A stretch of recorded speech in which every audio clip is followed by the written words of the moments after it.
Welcome students. आज हम ये स्पेशल वीडियो लाए हैं आपके लिए। स्पेशल इसलिए क्योंकि आज हम ये क्या चैप्टर्स हट के मैं आपके लिए एक टॉपिक लेके आया और ये टॉपिक इतना इम्पोर्टेंट है कि आप किसी भी एग्जाम, चाहे वो स्कूल का एग्जाम हो, चाहे कोई कॉम्पिटिटिव एग्जाम हो, चाहे कितने भी लेवल का, चाहे बड़े से छोटे से लेके क्या था, चाहे आप यूपीएससी किसी भी लेवल का एग्जाम दोगे, एग्जाम करोगे तो उसमें ये जो टॉपिक है वो मोस्ट इंपॉर्टेंट टॉपिक आता है। ठीक है, मोस्ट इंपॉर्टेंट नहीं लेकिन इससे इंपॉर्टेंट क्वेश्चन बहुत आते हैं। ठीक है, और हर एक मतलब अगर भारत में रह रहा हर एक व्यक्ति जो स्टडी कर रहा है चाहे नहीं कर रहा है उसको इस टॉपिक के बारे में पता होना चाहिए। क्यों? क्योंकि आज का जो टॉपिक है हमारा प्रेसिडेंट। किस चीज़ की बात कर रहे हैं हम? प्रेसिडेंट की बात कर रहे हैं। आपको पता है प्रेसिडेंट जो है भारत का प्रथम नागरिक होता है।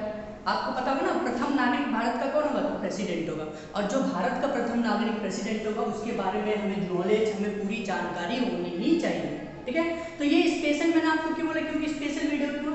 क्योंकि जो इसकी मैं डिटेल पूरे जो इसके मैंने कंटेंट तैयार किया है वो आपको कहीं नहीं मिलेगा, ना ही आपको बुक में मिलेगा, और मिलेगा तो वो कहीं अलग होगा, थोड़ा सा अलग थोड़ा सा अलग। मैंने हर एक तरीके से पूरी आपकी बुक, चाहे एनसीईआरटी, चाहे आपने वेरियस सोर्सेज से एक ही जगह कंबाइन करके आपके लिए लेके आए टॉपिक। ठीक है, और इस टॉपिक में आपको आज एक्चुअल में पता होगा कि प्रेसिडेंट होता क्या है, उसकी क्या पावर्स होती है, क्या एबिलिटी होती है, वो क्या क्या कार्य करता है, कैसे चुने जाते हैं, पूरी एक डिटेल के साथ। और किसके हम उसका हर एक डिटेल इतना करेंगे कि एग्जाम पॉइंट ऑफ व्यू से भी आपको नॉलेज के पॉइंट ऑफ व्यू से मैं बिल्कुल डिटेल के आर्टिकल्स। मैंने आपको क्या बताया था स्टार्टिंग में कि संविधान, भारत का संविधान, कोई भारत में जितना भी शासन होता है, जो भी कुछ होता है, हर एक अगर पॉइंट छोटा से छोटा कार्य तो वो सब संविधान में नोटेड है, सब संविधान में लिखा हुआ है। ये बात आपको पता है। तो उसी तरीके से भारत में जो प्रेसिडेंट है उसके कार्य, उसकी पोजीशन, सब कुछ जो है संविधान में अच्छे से विस्तार पूर्वक लिखा है। ठीक है, बिल्कुल डिफाइन है। ठीक है, तो इसीलिए मैं इसमें क्या आर्टिकल के थ्रू कि कौन से आर्टिकल में क्या बात गई है, किस आर्टिकल में कौन सी बात कही है, अगर क्वालिफिकेशन है तो कौन से आर्टिकल में ये बात लिखी है कि क्वालिफिकेशन की बात कही है, तो मैं हर एक पूरी डिटेल लेके आया आर्टिकल के साथ। तो सोच सकते हो आपके लिए कितना इंपॉर्टेंट है। मैं आपके लिए नहीं, आपके पेरेंट्स, आपके भाई, सबके लिए इंपॉर्टेंट वीडियो है। तो आपको मैं इसलिए कह रहा हूँ सब बच्चे कॉपी किताब कॉपी निकाल लेंगे और हर एक पॉइंट को पहले इसमें से अच्छे से समझेंगे, फिर उसको नोट करेंगे। ठीक है, तो आ जाते हैं हम प्रेसिडेंट। आपको पता है भारत में जो है एक प्रेसिडेंशियल फॉर्म नहीं है। भारत में क्या है, पार्लियामेंट्री फॉर्म को हमने अपनाया है। ठीक है, हमने संसदीय व्यवस्था को अपनाया है। तो इसमें क्या होता है कि प्रेसिडेंट के पास जो पावर्स होती हैं वो प्रेसिडेंट के पास भी है, प्रधानमंत्री, और उस पावरों का यूज जो है प्रेसिडेंट, हम हमेशा सुनते आए हैं, समाज में हम बहुत कुछ सुनते हैं कि प्रेसिडेंट जो है उसकी प्रेसिडेंट के पास कोई पावर नहीं है, सारी पावर तो उसका प्राइम मिनिस्टर यूज करते हैं, ये वो बहुत सारी हम इसमें सुनते हैं। ठीक है, उसको एक नाम मात्र का व्यक्ति समझा जाता है, लेकिन आज आपकी ये गलतफहमी यहाँ पर दूर होगी। ठीक है, तो हमने जैसे देखा हमारे यहाँ प्रेसिडेंट, हमारे यहाँ 3-4 स्ट्रक्चर होते हैं। ठीक है, मैं जैसे आपको एक पॉइंट यहाँ से समझाता हूँ, एक पॉइंट आपको यहाँ पे, ठीक है, थोड़ा सा गैप ले लेते हैं, इसको मैं अभी बना दूंगा। ठीक है, तो इसको एक गैप समझ लेते हैं। ठीक है, इसको यहाँ ये मैं फ्री वर्क समझता हूँ। ठीक है, इस पे मैं आपको फ्री वर्क में समझाऊंगा।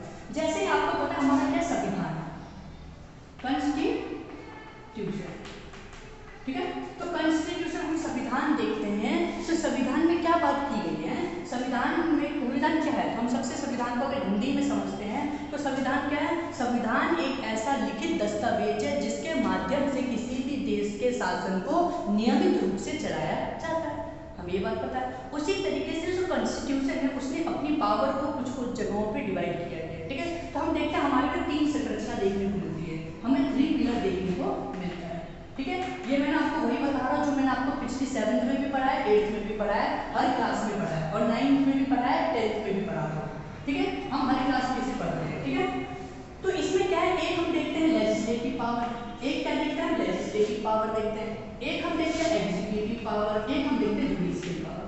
ठीक है, तीनों चीज हमने पढ़ते हैं, हम पढ़ते कि नहीं। मेरी जो पिछली कई वीडियो है उसमें आपने लेजिस्लेटिव के बारे में समझा होगा कि जो लेजिस्लेटिव पावर है उसमें क्या है, लेजिस्लेटिव है अगर है तो उसमें क्या व्यवस्था की है, उसमें पार्लियामेंट की व्यवस्था की है। किसकी व्यवस्था की है? पार्लियामेंट। अच्छा, पार्लियामेंट है तो किसी स्तर पार्लियामेंट क्या होता है? संसद होता है। तो संसद कैसी है, एक ही स्तर पे है कि 2 स्तर पे? तो हमने देखा कि नहीं भाई, संसद जो है पार्लियामेंट, कौन? संसद, पार्लियामेंट। जो पार्लियामेंट है इसमें होता है सब लेजिस्लेटिव, एग्जीक्यूटिव, जुडिशरी की बात हम नहीं कर रहे। लेजिस्लेटिव का क्या कार्य होता है? कानून को बनाना।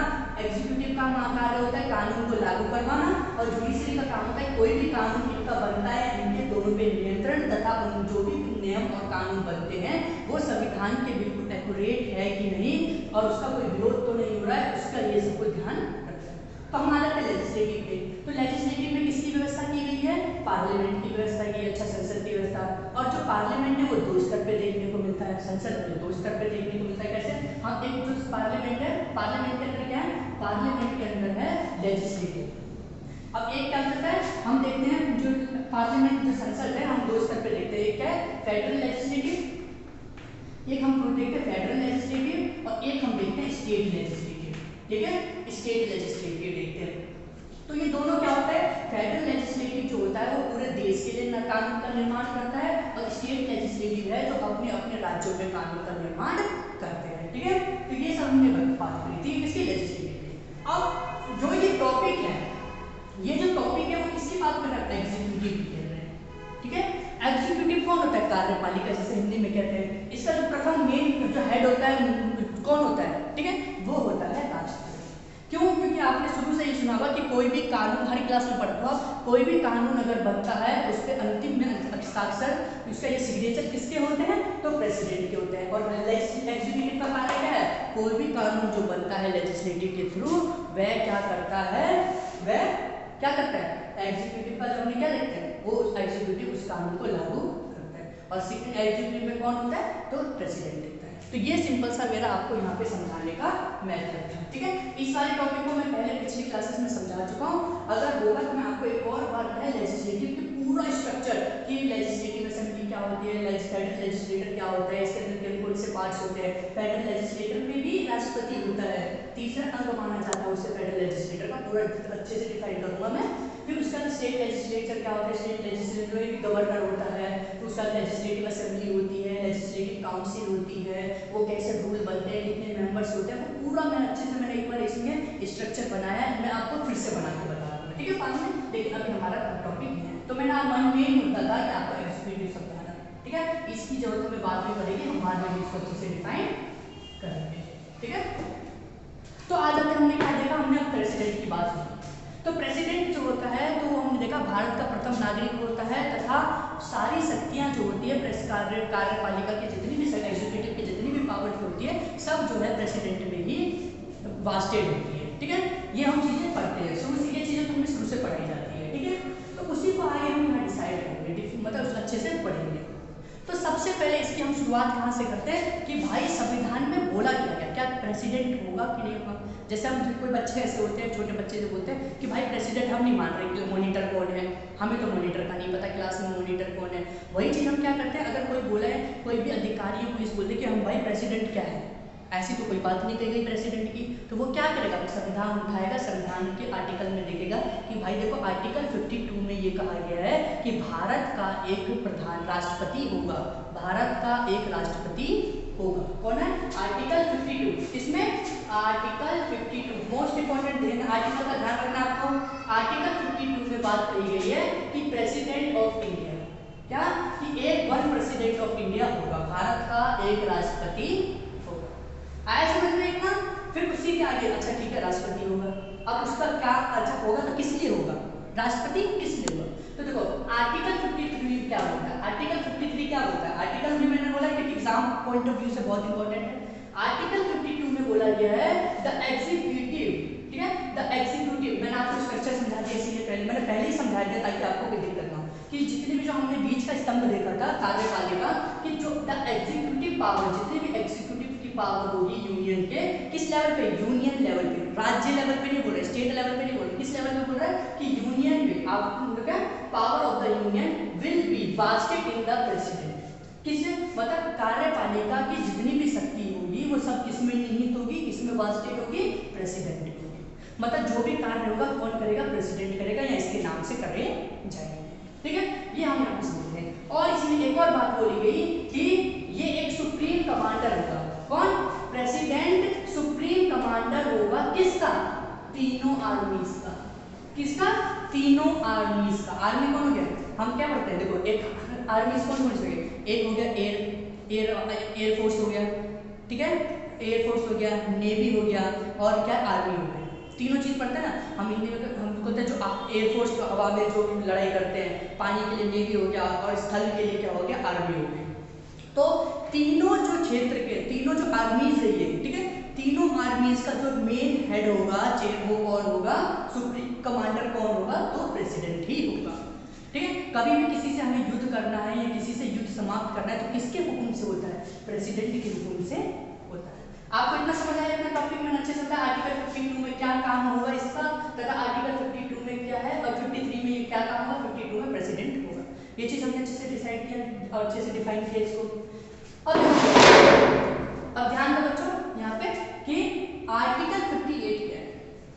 देखो अब मैंने बोल दिया कि भाई प्रेसिडेंट होगा, ठीक है, लेकिन जो प्रेसिडेंट बनेगा वो कैसे बनेगा, उसके अंदर क्वालिफिकेशन क्या चाहिए। जब भी हम कोई भी एग्जाम देने जाते हैं तो हम पहले ये देखते हैं इसके लिए एलिजिबिलिटी क्या है, इसके लिए क्वालिफिकेशन क्या चाहिए। कि जैसे अगर मैं कोई मैं IAS ऑफिसर कहीं कर रहा हूँ तो उसके लिए क्या करूँगा, भाई मुझे बैचलर डिग्री चाहिए। अगर मैं SSC CHSL का एग्जाम दूंगा तो मुझे उसके लिए 12th पास चाहिए। टीचर के लिए मेरे को करना है तो B.Ed चाहिए। तो ऐसे ऐसे हम देखते हैं कि डॉक्टर के लिए करना है तो अलग से आपको जो डॉक्टर के लिए जो 12th में आपके लिए अलग अलग सब्जेक्ट रहे तो क्वालिफिकेशन होती है ना। उसी तरीके से क्या देखते हैं कि आर्टिकल 58 में, देखो मैंने आर्टिकल हर आर्टिकल का लिख रहा हूँ, इसीलिए लिख रहा हूँ ताकि आपको क्या है हर एग्जाम में आपको वहां से इसके अलावा कहीं से पढ़ना ना पड़े। मेरा एक ही उम्मीद है कि आपको प्रेसिडेंट यहीं से मिले, सब कुछ टॉपिक यहाँ से किसी दूसरे के पास आप ना जाओ।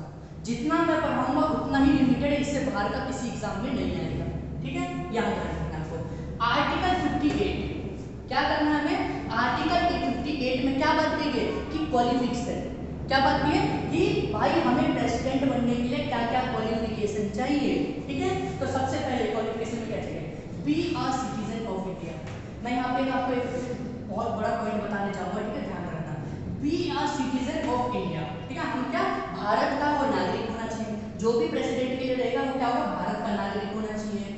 35 ईयर्स होनी चाहिए, कितनी एज होनी चाहिए, 35 साल उसकी होनी चाहिए, ठीक है। और उसको क्या लोकसभा मेंबर बनने के लिए योग्य हो, क्या लोकसभा का मेंबर बनने योग्य हो, मतलब उसकी लोकसभा बनने के लिए कितने साल चाहिए, 25 साल चाहिए, तो उतना तो इसको मिल ही जाएगा, ठीक है। तो लोकसभा का सदस्य या मेंबर होना योग्य हो उसके, ठीक है। और नॉट होल्ड एनी बेनिफिट्स, मतलब नॉट होल्ड, मैंने तो यहाँ शॉर्ट फॉर्म में लिखा है, आप लिख दो नॉट होल्ड एनी बेनिफिट, जो है बेनिफिट्स ऑफ एनी गवर्नमेंट का, कोई भी गवर्नमेंट का, चाहे स्टेट लेवल, सेंट्रल लेवल, चाहे हम लोकल लेवल, तीनों लेवल में से किसी भी गवर्नमेंट पोस्ट पे ये नहीं होना चाहिए, ठीक है। तो उसको कोई भी लाभ के पद पे ना हो, हिंदी में क्या होता है, लाभ के पद पे ना हो।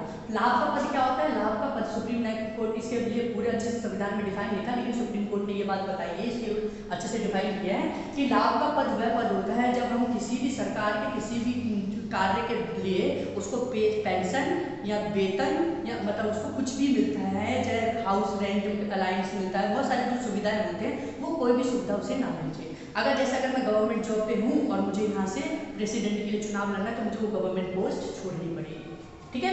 तो ये सारी चीजें हैं, बाकी और भी चीज होता है कि कम से कम आपको 40 से 50 जो है आपको पीछे जो है लोकसभा के सदस्यों का सहयोग चाहिए होता है, वो थोड़ा सा और आ जाता है, ठीक है, कि आपको पूरी उतना चाहिए होता है ताकि तभी आप यहाँ पे, नहीं तो हर कोई प्रेसिडेंट के लिए चुनाव लड़ने आ जाता, तो आपको कम से कम इतना बहुमत चाहिए, समर्थन चाहिए कम से कम किसका, लोकसभा का, कि 1/4 समर्थन आपके हिस्से में होना चाहिए, मतलब 40 कम से कम जो विधायक है या सांसद है वो आपके समर्थन में होने चाहिए, ठीक है। वो तो हम अलग है, वरना कभी भी पूछा जाए 4 पॉइंट तो आपको याद रखना है, 4 पॉइंट 3 पॉइंट आपको हमेशा याद रखना है। कभी भी पूछा जाए कि आप इसकी एलिजिबिलिटी बताओ, इसकी क्वालिफिकेशन, जैसे कि प्रेसिडेंट की क्वालिफिकेशन, प्राइम मिनिस्टर की क्वालिफिकेशन, चीफ मिनिस्टर की क्वालिफिकेशन, गवर्नर की क्वालिफिकेशन, राज्यसभा मेंबर बनने के लिए क्वालिफिकेशन, लोकसभा मेंबर बनने के लिए क्वालिफिकेशन, तो 3 पॉइंट सेव लिखना है। क्या 3 पॉइंट हमेशा सेव लिखना है। क्या क्या पॉइंट सेव लिखना है आपको ध्यान रखना है कि वो be the citizen of India, मतलब भारत का नागरिक होना चाहिए, ठीक है, भारत का नागरिक होना चाहिए। मेंटली एंड फिजिकली जो मतलब फिजिकली एंड मेंटली जो है प्रॉपर होना चाहिए, मतलब ठीक होना चाहिए, ठीक है, मानसिक तौर पे ठीक होना चाहिए, सेकंड पॉइंट हो गया। तीसरा पॉइंट आपको यहाँ पे लिखना है कोई भी बेनिफिशियल जो बेनिफिट जो है ऑफिस को होल्ड ना करता, ऑफिस मतलब गवर्नमेंट ऑफिस होल्ड ना करता। तो ये 3 पॉइंट है, ये हर किसी में समझ रहा है जितने भी मैंने नाम बताया, ठीक है। चौथा पॉइंट आपको मैं बता देता हूँ, लिखो सारी कॉपी में लिखो, धीरे धीरे लिखो जो जो मैं बोलता हूँ, देखो प्रेसिडेंट के लिए कितनी एज चाहिए हमें? 35 ईयर चाहिए, ठीक है। प्राइम मिनिस्टर के लिए कितनी चाहिए हमें? 25 ईयर्स चाहिए। मतलब पहले प्रेसिडेंट के लिए लिख दो 35, स्टेट गवर्नर होता है ना, गवर्नर, तो गवर्नर के लिए भी सेम 35 ईयर चाहिए, ठीक है।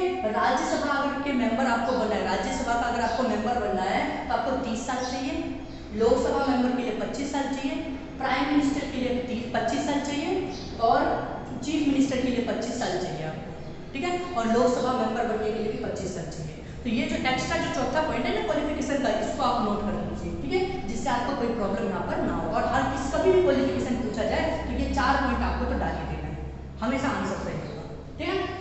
नेक्स्ट देखते हैं, पहले हमने क्या देखा, ये एलिजिबल होना चाहिए, कोई भी बेनिफिशियल ऑफिस होल्ड नहीं करना चाहिए। आर्टिकल अब देखो क्या है, इलेक्शन। चलो ठीक है भाई, मेरी क्वालिफिकेशन ये होगी, ठीक है। अब मुझे इलेक्शन में कैसे खड़ा होना है? अब मुझे इलेक्शन में खड़ा होना है तो मेरा चुनाव कौन करेगा? क्या जनता करेगी या जनता ने जिन व्यक्तियों को चुना है वह व्यक्ति मेरा चुनाव करेंगे? दो ही तो मेथड होता है इलेक्शन का। क्या कितना मेथड होता है? 2 टाइप्स के इलेक्शन होते हैं, एक डायरेक्ट इलेक्शन होता है, एक इनडायरेक्ट इलेक्शन होता है। डायरेक्ट इलेक्शन क्या होता है? जैसे कि मैं जनता, मैं खुद ही जाऊंगा, वोट दूंगा और अपना प्रतिनिधि चुनूंगा, ये हो जाता है हमारा डायरेक्ट प्रोसेस का इलेक्शन, ठीक है। इनडायरेक्ट क्या होता है कि इसमें जनता नहीं चुनती, बस इतना सोचना है कि जनता इसमें नहीं चुनती। कौन चुनता है? जिसे जनता ने चुना है वह तीसरे व्यक्ति को चुनता है। जैसे कि मान के चलो कि एग्जाम्पल के तौर पे ये मैं हूँ, ठीक है। डायरेक्ट इलेक्शन क्या होता है कि मैंने खुद गया, वोट दिया और अपने बंदे को चुन लिया, ठीक है। इनडायरेक्ट प्रोसेस क्या होता है कि जिन व्यक्ति को हमने चुना वे अगर किसी तीसरे व्यक्ति को चुनते हैं, ये इसको चुनते हैं, तो वो होता है इनडायरेक्ट प्रोसेस होता है। सिंपल सा है। तो जो इसका चुनाव होता है, जो प्रेसिडेंट का जो चुनाव होता है, वह किससे? इनडायरेक्ट प्रोसेस होता है। किनसे? इनडायरेक्ट। जो जिन व्यक्तियों को, जिनको हमने प्रतिनिधि को चुना है, उन प्रतिनिधियों के द्वारा प्रेसिडेंट को चुना जाता है। अब कैसे देखो, क्या कैसे चुना जाता है इलेक्शन में? देखो पहली चीज इसकी क्या है, elected member of both houses of parliament, ठीक है। पार्लियामेंट के जो बोथ हाउसेस मैंने आपको बताया, ठीक है। पार्लियामेंट दो जो होता है उसमें दो व्यवस्था की गई है, एक क्या है, फेडरल लेजिस्लेटर और एक स्टेट लेजिस्लेटर, ठीक है। Federal legislature, state legislature. State legislature में 2 हाउस होते हैं, वैसे तो 3 मेंबर होते हैं। मैं आपको पहले बता, सब लोग बताते हैं कि पार्लियामेंट में बस 2 ही अंग होते हैं, नहीं 3 अंग होते हैं। हाउसेस 2 होती हैं, लेकिन तीसरा मेंबर प्रेसिडेंट भी माना जाता है, क्योंकि सिग्नेचर कोई भी बिल बनेगा तो लागू किसके थ्रू होगा? प्रेसिडेंट के थ्रू होगा। तो हाउस 2 हाउस होते हैं, एक तो क्या बोलते हैं लोकसभा, एक को बोलते हैं राज्यसभा, ठीक है। हम लोकसभा को लोअर हाउस बोलते हैं, राज्यसभा को अपर हाउस भी बोलते हैं। तो क्या है, प्रेसिडेंट को कौन चुनेगा? और स्टेट में क्या होता है? स्टेट में भी सेम 3 होते हैं। एक कौन होता है? गवर्नर होता है, दूसरा होता है लेजिस्लेटिव असेंबली, ठीक है, जिसे मेंबर ऑफ लेजिस्लेटिव असेंबली, इसके अंदर जो मेंबर होते हैं उन्हें एमएलए नाम सुनते हो ना, तो एमएलए यही के होते हैं। इसके कौन होते हैं? एमपी होते हैं, member of parliament, member of legislative assembly, ठीक है। तो इसका प्रेसिडेंट को कौन चुनेगा? प्रेसिडेंट, ये कौन है? प्रेसिडेंट को कौन चुनेगा? भाई दोनों हाउस के मेंबर, मतलब लोकसभा के जो सदस्य और राज्यसभा के सदस्य दोनों वोटिंग देंगे, दोनों ने वोटिंग दिया, अब जो प्रतिनिधि खड़े थे दोनों ने वोटिंग दिया, और जो स्टेट लेजिस्लेटिव का जो लोकसभा होता है, तो इसके मतलब स्टेट लेजिस्लेटिव का जो होता है लेजिस्लेटिव असेंबली होता है, वह भी अपना वोट देता है। फिर ये तीनों मिलकर जो है वो प्रेसिडेंट को चुनते हैं, ठीक है। आए समझ में? मैंने सिंपल सा बनाया कि हमारा जो पार्लियामेंट और स्टेट लेजिस्लेटिव होता है, दोनों मिलकर क्या करते हैं? वोटिंग देते हैं, और वोटिंग देने के बाद प्रेसिडेंट को चुना जाता है। ये जो सेम लिखा है, elected member of both houses, both मतलब दोनों हाउसेस के, ठीक है, पार्लियामेंट में। और क्या होता है? By the elected members of the state assembly, state legislative assembly को स्टेट असेंबली भी कहा जाता है, ठीक है। नाम में कंफ्यूज मत होना, स्टेट असेंबली भी कहा जाता है। तो इनके द्वारा प्रेसिडेंट का चुनाव होता है। आए समझ में? बहुत सिंपल से वे में, देखो कितनी इजीली स्टोरी के वे में आपको मैं समझा रहा हूँ, ताकि आपको कोई दिक्कत यहाँ पर ना हो, ठीक है। चलो भाई ठीक है, हमें चुना जाएगा। अब लेकिन कैसे चुना जाएगा? अब कौन से तरीके से चुना जाएगा? कि इसके लिए भी हमें मेजोरिटी पता चले कि 100 वोट है, 100 में से 80 लाना होगा, कितने लाने होंगे। हमारे चुनाव के भी जो वोटिंग देने के भी कई सारे प्रोसेस होते हैं, तो हिंदी में समानुपातिक प्रतिनिधित्व प्रणाली होती है, एकल प्रतिनिधि प्रणाली होती है, हिंदी में बोलते हैं, इंग्लिश में by a single transitive vote system. ये एक प्रकार का वोटिंग देने का एक सिस्टम है। इसमें क्या होता है, अब कोई प्रॉब्लम नहीं होती है, इसमें हमें चॉइसेस चुनने मिल पड़ते हैं, हमारे वोट खाली नहीं जाते हैं। इसमें कैसे होता है, जैसे कि मान के चलो सिंपल, अगर 100 आपने सीट निर्धारित की है, ठीक है, 100 सीट निर्धारित की है, तो उसका हमें कितना लाना होगा, तो उसका हमें बस एक ज्यादा लाना होगा, आधे से एक ज्यादा, मतलब 51, ठीक है। बहुत सारा प्रोसेस चलता है इसका, हमें उतना डीप नहीं जाना है, हमें बस ये याद रखना है कि कौन से मेथड से उसका चुनाव होता है। वरना तो उसमें भी होता है एक वो जितने मेंबर्स हैं अलग अलग जगहों पे, जैसे स्टेट असेंबली, स्टेट लेजिस्लेटिव के मेंबर, फिर उसका 1000 से डिवाइड हो जाता है, वो एक अलग प्रोसेस है, ठीक है। उस प्रोसेस पे हमें नहीं जाना है, इतना कंफ्यूजन हमें नहीं बनाना है, बस हमें पता है अब बाय अ सिंगल ट्रांसिटिव एक वोट सिस्टम होता है। इस वोट सिस्टम के आगे हम कभी क्लास लेंगे क्योंकि थोड़ा सा लंबा है, तो इसके ऊपर हम पढ़ेंगे कि ये इस वोट सिस्टम से प्रेसिडेंट को चुना जाता है। अब मैं आपको पहले बता चुका, इसका कौन से मेथड से, इनडायरेक्ट मेथड से चुना जाता है। किस मेथड से चुना जाता है, इनडायरेक्ट मेथड से चुना जाता है। और समझ में अब देखो क्या है, अब हमें तो ये चलो पता चल गया इसका चुनाव कैसे होगा, ठीक है। मान के चलते हैं भाई प्रेसिडेंट होगा, प्रेसिडेंट की ये शक्तियां हैं, जो थोड़ी सी शक्तियां हैं, वैसे हम इसकी पूरी डिफाइन शक्तियां भी पढ़ेंगे। ये शक्तियां, ये कार्य इसमें होगा, इसकी क्वालिफिकेशन ये है, इसका इलेक्शन इस तरीके से होगा। अच्छा ठीक है, इलेक्शन के बाद मैं जीत गया, लेकिन मैं कब तक पद के लिए रहूंगा, मैं कब तक पद पे रहूंगा, मेरा क्या है टेन्यूर, मतलब क्या होता है कार्यकाल, हिंदी में क्या बोलते हैं कार्यकाल, मेरा कार्यकाल कब तक रहेगा, समय मेरा कब तक रहेगा टेन्यूर। तो भाई इसने बोला है कि 5 साल, मतलब क्या 5 साल तक आपकी जो है सही जो पद रहेगा, कब से, जब से आप शपथ ग्रहण करोगे। हम ना आई स्वेयर में शपथ लेता हूँ, आई स्वेयर मैंने ये गलती नहीं की, तो स्वेयर का मतलब क्या होता है, शपथ लेना, कि जब से प्रेसिडेंट, जैसे प्रेसिडेंट जिस तारीख को वो शपथ लेता है, उस तारीख से 5 साल तक उसका जो है पोस्ट रहता है, उस तारीख से 5 साल तक वो अपने पद पर बना रहता है। अगर प्रेसिडेंट चाहे 5 साल से पहले, अगर वो अपना 5 साल से पहले वो अपनी गद्दी छोड़ना चाहे, तो वो क्या करेगा, तो वो क्या करता है, प्रेसिडेंट अगर चाहे तो रिजाइन देना चाहे, तो वो रिजाइनिंग लेटर, क्या है, वो रिजाइनिंग लेटर किसको देगा, प्रेसिडेंट को देगा। कौन से प्रेसिडेंट को, वाइस प्रेसिडेंट को। किसको, वाइस प्रेसिडेंट को। किसको देगा, वाइस प्रेसिडेंट। ये चीज आपको यहाँ पे ध्यान रखना है। बहुत बार क्वेश्चन में पूछा जाता है कि प्रेसिडेंट अपना रिजाइन देने के लिए वह अपना पत्र किसको देगा, क्वेश्चन आ जाएगा सर कि निम्नलिखित में से कथनों का उत्तर सही दीजिए। पहला क्वेश्चन, ठीक है, पहला क्वेश्चन आपसे पूछा, पहला पॉइंट पूछ लिया जाएगा, ठीक। पहला कि राष्ट्रपति अपना जो त्याग पत्र है वो प्रधानमंत्री को देता है, सही है कि गलत आपको बताना है। दूसरा क्वेश्चन आ जाएगा, ऑप्शन आ जाएगा कि राष्ट्रपति अपना त्याग पत्र चीफ को, राज्यपाल को देता है, दूसरा आ जाएगा, ठीक है। तीसरा क्वेश्चन आ सकता है आपसे पूछा जाए कि राष्ट्रपति अपना त्याग पत्र मुख्य न्यायाधीश को देता है, चीफ जस्टिस को देता है, ठीक है। चौथा क्वेश्चन आ जाएगा कि राष्ट्रपति अपना त्याग पत्र उपराष्ट्रपति को देता है। आपको इनमें से सही उत्तरों को चिन्हित कीजिए। तो आपको क्या करना है, 4 पे टिक लगाना है, क्योंकि राष्ट्रपति अपना पद जो है, कि जो त्याग पत्र किसको देता है, उपराष्ट्रपति को या वाइस प्रेसिडेंट को देता है। आए समझ में बहुत अच्छे से, ठीक है। अगर भाई चलो ठीक है, चलो ये बात ठीक है, हमें एक चीज और मैं बता दूं कि प्रेसिडेंट जो होते हैं उनपे कोई भी कानूनी कार्रवाई नहीं की जाती जब तक वो अपने पद पे रहता है, ठीक है। उसके ऊपर, उसके खिलाफ कोई भी केस दायर नहीं की जा सकती है, ठीक है, ये तो हमें बात पता है। लेकिन अगर बाई चांस उसने संविधान का उल्लंघन किया, ब्रीच मतलब उल्लंघन, ब्रीच मतलब क्या होता है, उल्लंघन करना, ठीक है, किसका, संविधान का। अगर उसने संविधान कॉन्स्टिट्यूशन का वो क्या, वो उसने उल्लंघन किया, तो उसे देखो हटा दिया जाता है, किस मेथड से, इम्पीचमेंट के मेथड से। इम्पीचमेंट को हिंदी में क्या होता है, महाभियोग द्वारा।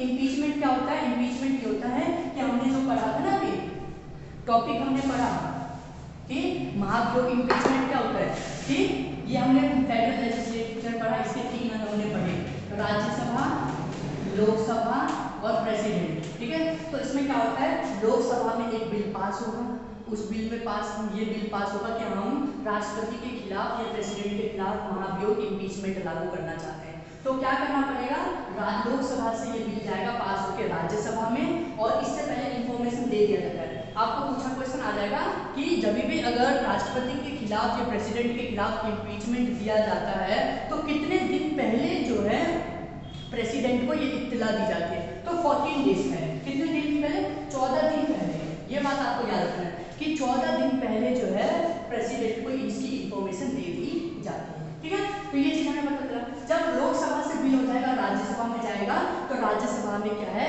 प्रेसिडेंट को जो है अपनी सफाई पेश करने की बात दी जाएगी। अगर राज्यसभा में भी बिल पास हो जाता है तो राष्ट्रपति को हटा दिया जाता है। आए समझ में टॉपिक? ये हमने क्या है थोड़ी सी बात करी। जब राष्ट्रपति को हटा दिया जाता तो फिर हमें एक नया राष्ट्रपति भी तो चाहिए, क्योंकि आपको पता है कोई भी देश का कोई भी कार्य, चाहे वो अंतर्राष्ट्रीय मामले हो चाहे देश में मामले हो, सारे कार्य देश में जो यूनियन लेवल के और अंतर्राष्ट्रीय मामले जितने भी मामले हैं सब प्रेसिडेंट के हस्ताक्षर और उसके नाम से ही किए जाते हैं। तो एक हमें प्रेसिडेंट की जरूरत होगी। तो कुछ 6 महीने तक के लिए क्या है, कुछ महीनों तक इसका इलेक्शन आर्टिकल 57 में कहा गया है कि प्रेसिडेंट का री इलेक्शन कराना जरूरी है, रिक्वायर्ड है। री इलेक्शन करना चाहिए कब? With in 6 month, with in कितने? 6 महीने में। 6 महीने में राष्ट्रपति का चुनाव करवाना जरूरी है। तब तक के लिए जो उपराष्ट्रपति वाइस प्रेसिडेंट है वो एज अ प्रेसिडेंट वर्क करेगा। ठीक है बच्चों, देखो इतना मैंने सारा टॉपिक इतने अच्छे से एक्सप्लेन कर दिया, मुझे भी लगता है कि आपको बहुत अच्छे से समझ आएगा। इससे बाहर कहीं एग्जाम में नहीं आएगा। ये तो हमने बोल दिया, सिर्फ बात कर ली प्रेसिडेंट कैसे होगा, इसको किस तरीके से चुना जाएगा, कैसे क्या एबिलिटी, क्या जरूरत, खासियत, ये सब होगी। अब जो मोस्ट इंपॉर्टेंट इसमें और भी एक टॉपिक है वो है इसकी पावर्स एंड वर्क। ठीक है, ये वर्किंग पावर्स क्या है, ये क्या क्या कार्य करता है, कैसे करता है, कितनी पावर्स होती है, वो सब हमारा बहुत जरूरी है। तो ये पार्ट 1 था हमारा, जिसमें मैंने आपको सब कुछ टॉपिक बताया।